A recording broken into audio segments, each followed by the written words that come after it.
I was able to fly, to preserve some distance from the bloodshed, but on the ground it was inescapable.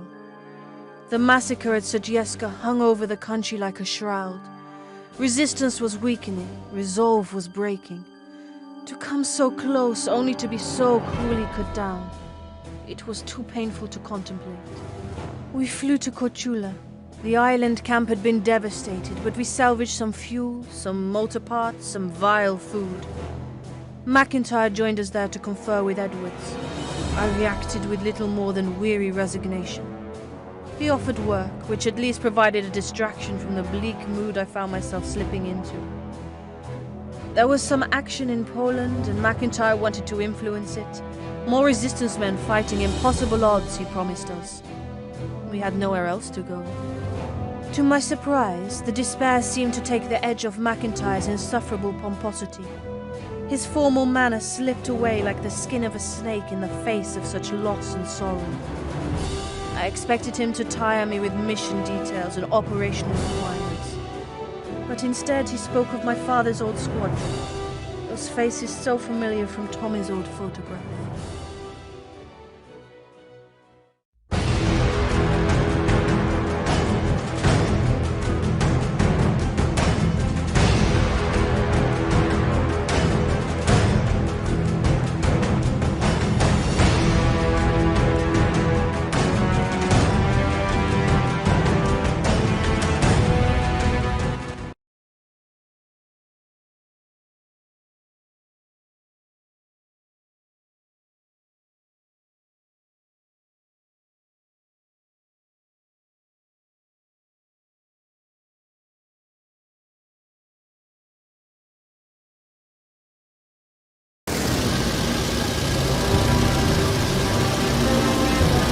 I barely remember their faces, you know.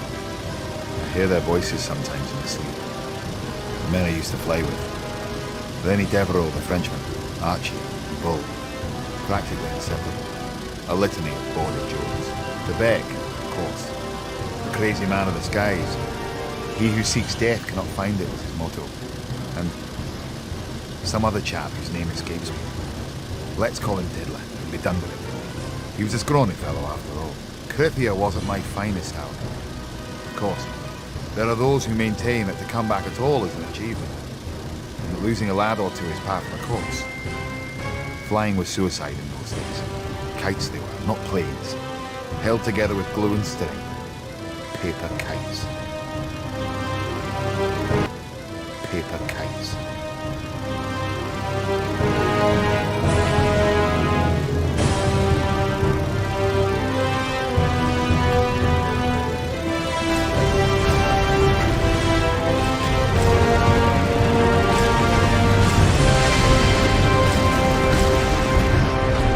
Rene got hit right away at the first of the machine gun nests. We had a key set of targets to take out, and the guns came first. I always suspected that Rene managed to get himself shot on purpose, but maybe I was wrong. He limped away, back from whence we'd come, and I'm sure he wasn't sorry to leave.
were silenced.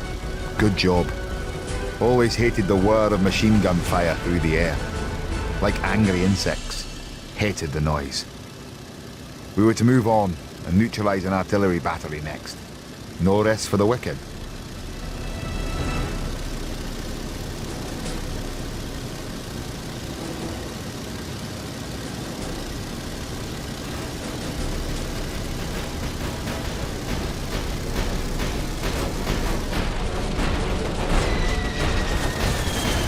Should have been easy. The artillery. They'd make a big, fat spitting sound, and the shells would rise up in the air, big and fat and slow. Felt that way to me. Not a fast one. A big, slow, hanging premonition.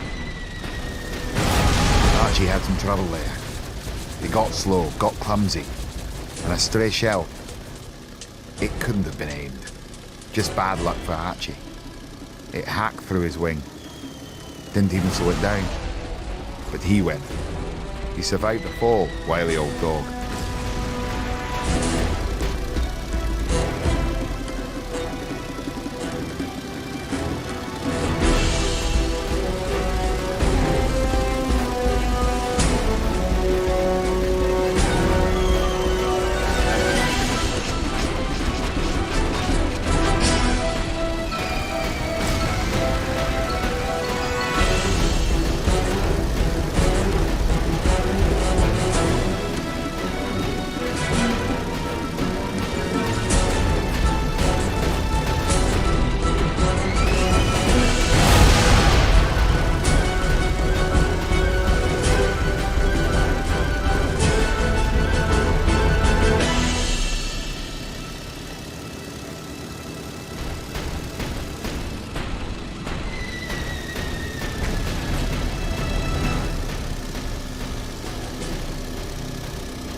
Got the job done.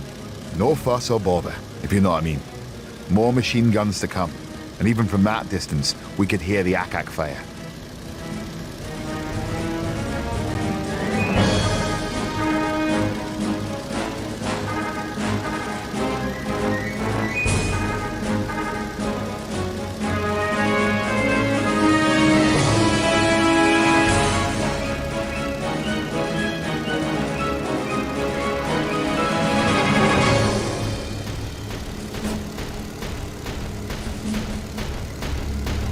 Funny thing about war, we learn to fly and to drop things underneath us, so we learn to make weapons that'll shoot the flyers.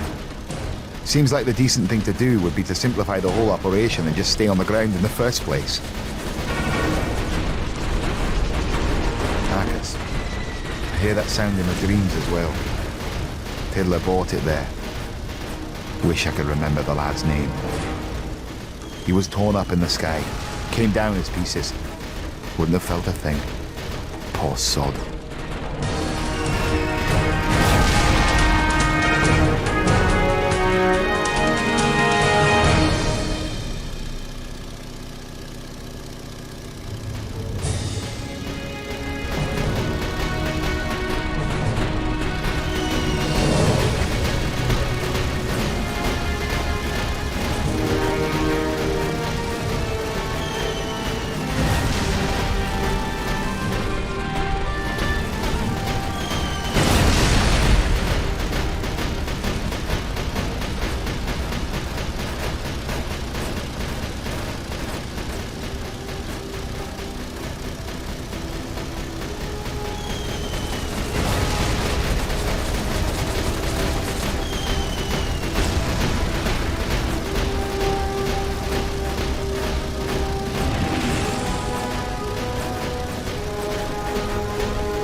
We took those nests, but it was time to go. Debec wanted to go in, and Bull wanted to go see if he could find Archie. But as the man in charge, I had to be firm. Back we went. A good number of losses on both sides. Which is the point of the story, really. No harm in dying if your job's done, you know. Always preferable to live. A good pilot's hard to find. They die so bloody often. But if the job's finished, well, what more can be asked, eh? A good trade-off's what you're looking for. A sensible exchange, yours for theirs. That's war. That's the best you can hope for at the end of the day.